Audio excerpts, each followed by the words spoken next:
Vanakkam, Namaskaram, Vanakkamaskar. Today we are going to discuss about liberalism and what it means, why some people love it, or at least the old or eastern versions of it, and why some people hate its western radical versions. Because you see, liberalism isn't one movement. It has multiple generational waves and its nature varies from country to country. Originally, before 1832, the two political parties in England, namely the Tories and the Whigs, had different arguments about the position of the King or the Queen of England. The Tories wanted more powers to the monarch, or at least the aristocratic and the rich. More powers for the aristocratic and the rich. The Whigs, on the other hand, wanted more power to the democratic government and the people. They wanted to give voting rights to upper middle class and laborers and even women. Hence, after 1832, when a major legal reform in England enfranchised the upper middle class, the Tories came to be known as the Conservative Party and the Whigs came to be known as the Liberal Party. Even today, they are the two major political forces in today's United Kingdom, UK. Now, liberals refer to any ideology in any country which champions people's freedoms. But the trick is always this: how much freedom is anarchy and how much freedom is practically possible. Let's look at the West. At first, liberalism in the 19th century West was about expanding the voter base until the universal manhood suffrage was achieved. Labor laws were passed in the UK, slavery was abolished in the USA. Then from 1900 to 1920, women were given voting rights, resulting in universal adult franchise. Then in 1920, women's skirts became shorter, art, literature and the music became bolded. It was also known as the Roaring Twenties.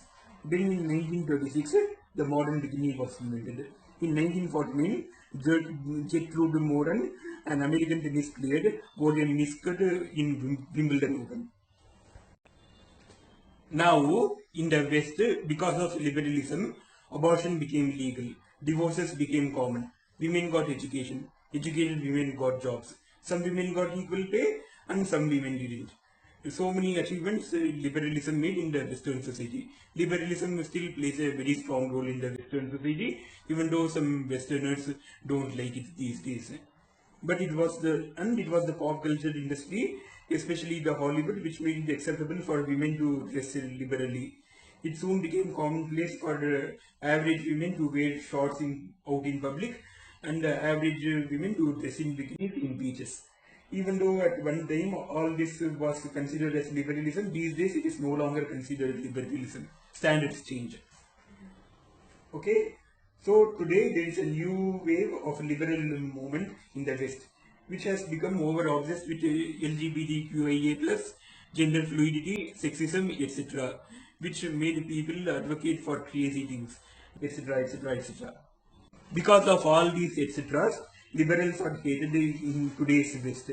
And voting conservatives has become commonplace in Western countries, but these conservatives are not really conservatives because they don't believe in the kind of things that those conservatives those days used to believe in.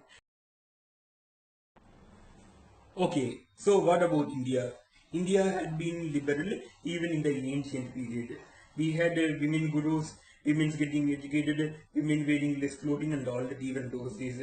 Even though now our modern India doesn't have women wearing bikinis in beaches or women wearing shorts in public except in nightclubs and posh areas in cities, our women are still rediscovering their ancient clothing freedoms. Plus, they are getting educated and going to jobs. India is a welfare state which partially follows socialism, applies labor laws, and observes religious pluralism. The biggest achievements of our liberal India is the near eradication of untouchability, dowry, and female infanticide. However, we have not yet become as bad as the West in divorcing a lot, raising up split families, or having women make themselves hideous to avoid male company.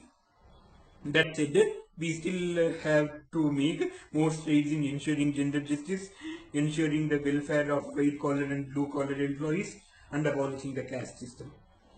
Gandhi ji asks you to adopt khadi and abolish denim. Savarkar ji asks you to adopt the Uniform Civil Code and abolish the Waqf Board. We all ask you to abolish caste for Hindu unity. Jai Hind. Now, there are ways I want India to be like the West. I want women to dress as they like. I want them to wear bikinis in beaches.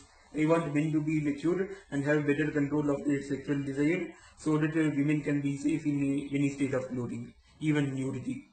I want men and women to work only 4 work days a week so that they can be there for their children and raise happier families. I want every Indian of every religion to respect others of other religions. Especially, I expect Muslims to learn a lot in respecting other religious people, other lifestyles.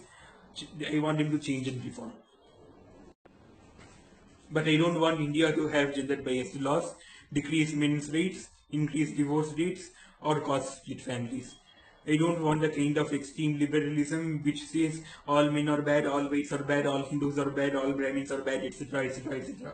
I want a liberal India which is grounded in Indian cultural roots. I am a liberal Hindutvavadi. I am a liberal Bhakt. To know what it means, hit subscribe. We'll soon get a part 2. Bye. Thank you. Thanks for listening. Support me on YouTube. Bye.